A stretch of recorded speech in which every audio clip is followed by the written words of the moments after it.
Então, a gente iniciou, semana passada, a abertura dos 7 selos, a gente viu o primeiro dos selos.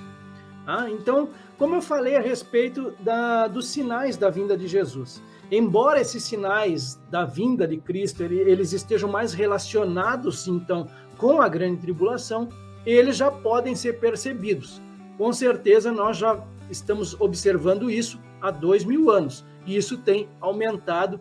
Quanto mais o tempo se aproxima, mais vão se intensificando esses sinais. Então, esses sinais aí, do grego udin, que fala do trabalho e da dor de parto, literalmente. As aflições que Cristo relaciona aqui são como as dores de parto. A princípio, são relativamente moderadas e não frequentes. Porém, à medida que a hora se aproxima, elas vêm em ondas implacáveis, mais rápidas e mais severas. O contexto indica que esses sinais se aplicam de um modo particular à era da tribulação. No entanto, esses próprios males, ou seja, guerras, rumores de guerras, falsos cristos, desastres naturais e perseguição, etc., são aflições que têm caracterizado a totalidade da era cristã. Então vamos lá, falando um pouquinho sobre as dores de parto. Eu coloquei então como o pontapé inicial para os sinais, as dores de parto, Mateus 24, 8, Marcos 13, 8 também, e a gente vai ler, começar com Mateus 24, 8, mas todas essas coisas são o princípio de dores. Isaías 13, 8, e assombrar-se-ão, e apoderar-se-ão deles dores e ais, e se angustiarão como a mulher com dores de parto. Jeremias 4, 31, porque ouço um grito como de parturiente, uma angústia como da mulher que está dando à luz o seu primeiro filho. É o grito da filha de Sião, ofegante, que estende as mãos dizendo, ai de mim agora, porque a minha alma desfalece diante dos assassinos. Romanos capítulo 8, 22 e 23, porque sabemos que toda a criação geme e está juntamente com dores de parto até agora. Ele está falando inclusive do planeta Terra. Toda a criação está gemendo, como dores de parto. E não só ela, mas nós mesmos, que temos as primícias do Espírito, também gememos em nós mesmos, esperando a adoção, a saber, a redenção do nosso corpo.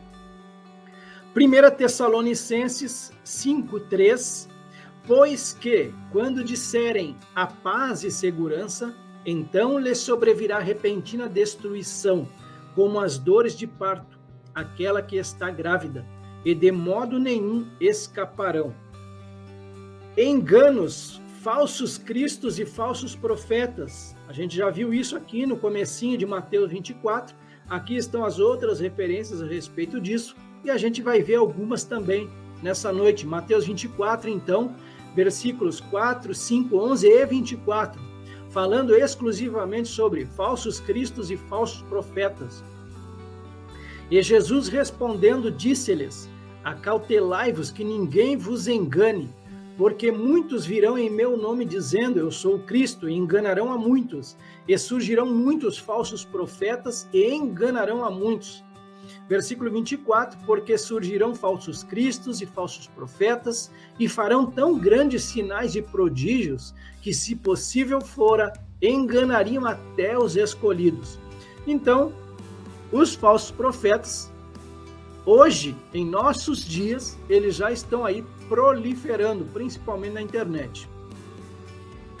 Agora, lá em Deuteronômio, capítulo 13, versículos do 1 ao 4, falando sobre os falsos profetas, os sonhadores e idólatras. Quando o profeta ou sonhador se levantar no meio de ti e te anunciar um sinal ou prodígio, e suceder o tal sinal ou prodígio de que te houver falado, e disser, vamos após outros deuses que não conheceste e sirvamo-los, não ouvirás as palavras desse profeta ou sonhador. Porquanto o Senhor vosso Deus vos prova, para saber se amais o Senhor vosso Deus de todo o vosso coração e de toda a vossa alma. Andareis após o Senhor vosso Deus, e a ele temereis, guardareis os seus mandamentos, ouvireis a sua voz, a ele servireis e a ele vocês achegareis. Então esse é um conselho para os judeus lá na época de Moisés ainda. Jeremias 14:14, aqui falando sobre os falsos profetas lá no cativeiro da Babilônia. E o Senhor respondeu: esses profetas, esses que estão aí, profetizam mentiras em meu nome. Nunca os enviei, nem lhes dei ordem, nem lhes falei. Eles estão profetizando para vocês visões falsas, adivinhações inúteis e engano que procede do seu íntimo. Porque assim diz o Senhor dos Exércitos, o Deus de Israel: não se deixem enganar pelos profetas e adivinhos que vivem no meio de vocês. Não deem ouvidos aos sonhadores, porque sempre sonham segundo o desejo de vocês, porque eles profetizam falsamente em meu nome. Eu não os enviei, diz o Senhor. Ainda aqui sobre enganos, falsos profetas, falsos cristos, Atos 20, 29 e 30. Então ali, Paulo ele chega em Mileto e ele vai chamar os presbíteros lá da igreja de Éfeso. Atos 20, 29 e 30. Eu sei que depois da minha partida aparecerão no meio de vocês lobos vorazes que não pouparão o rebanho. E até mesmo entre vocês se levantarão homens falando coisas pervertidas para arrastar os discípulos atrás de si. Mateus 7,15, o Senhor faz um alerta também a respeito disso. Cuidado com os falsos profetas que se apresentam a vocês disfarçados de ovelhas, mas por dentro são lobos vorazes. Está cheinho deles hoje. Falsos apóstolos, lá em 2 Coríntios 11, 13 e 15. Porque esses tais são falsos apóstolos, obreiros fraudulentos, disfarçando-se em apóstolos de Cristo. E não é de admirar, porque o próprio Satanás se disfarça de anjo de luz. Portanto, não deveria surpreender que os seus próprios ministros se disfarcem em ministros de justiça. O fim deles será conforme as suas obras. 2 Pedro 2, 1 e 2, os falsos mestres. Assim como surgiram falsos profetas no meio do povo, também haverá falsos mestres entre vocês.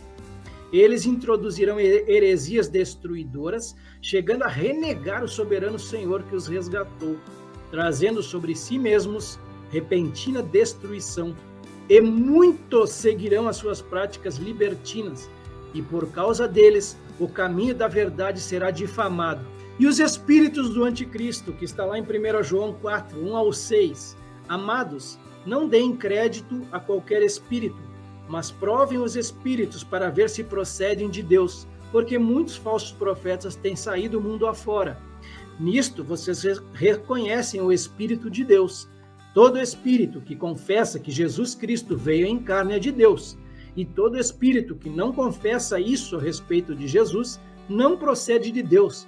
Pelo contrário, este é o espírito do anticristo, a respeito do qual vocês ouviram dizer que viria e que agora já está no mundo. Filhinhos, vocês são de Deus e venceram os falsos profetas, porque aquele que está em vocês é maior do que aquele que está no mundo.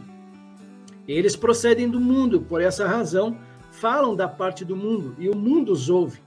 Nós somos de Deus. Quem conhece a Deus nos ouve. Quem não é de Deus não nos ouve. Nisto, reconhecemos o espírito da verdade e o espírito do erro. E a gente fecha o nosso estudo de hoje, iniciando então com enganos, falsos cristos e falsos profetas. Todos esses três aqui são sinais da vinda de Jesus. 2 Timóteo 3,13, mas os perversos e impostores irão de mal a pior, enganando e sendo enganados. Colossenses 2,8 também falando sobre isso.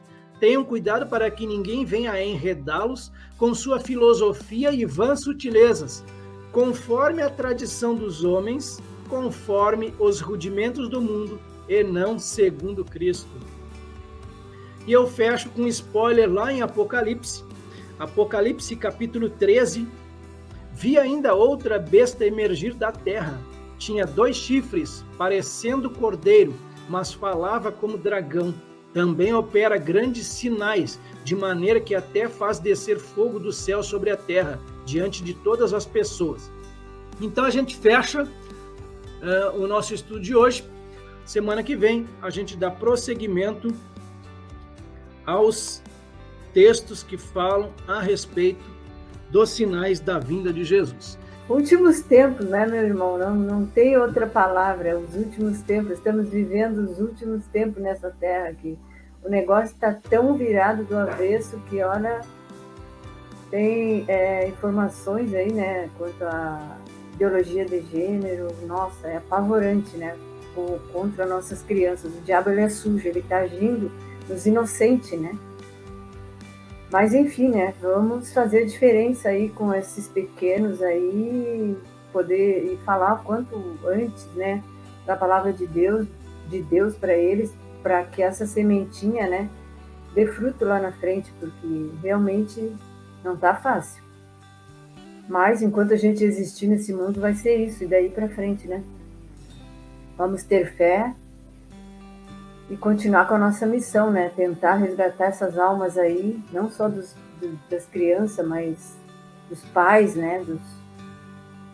Porque não é fácil. Mas Jesus falou, né? Que tempos difíceis nós iríamos enfrentar, tá aí, ó. Começo das dores, né? E por aí a gente vai para coisas piores. Mas que Deus tenha misericórdia e leve a igreja dele quanto antes, né? Mas a gente sabe que às vezes é até meio egoísta falar isso, porque enquanto ele permitir que a gente esteja aqui, é para falar para aqueles que ainda andam perdidos e ainda têm uma esperança, né, de encontrar algo ou alguém para que eles possam entregar a vida e principalmente, né, a salvação da alma deles, que é o mais importante de tudo. Amém.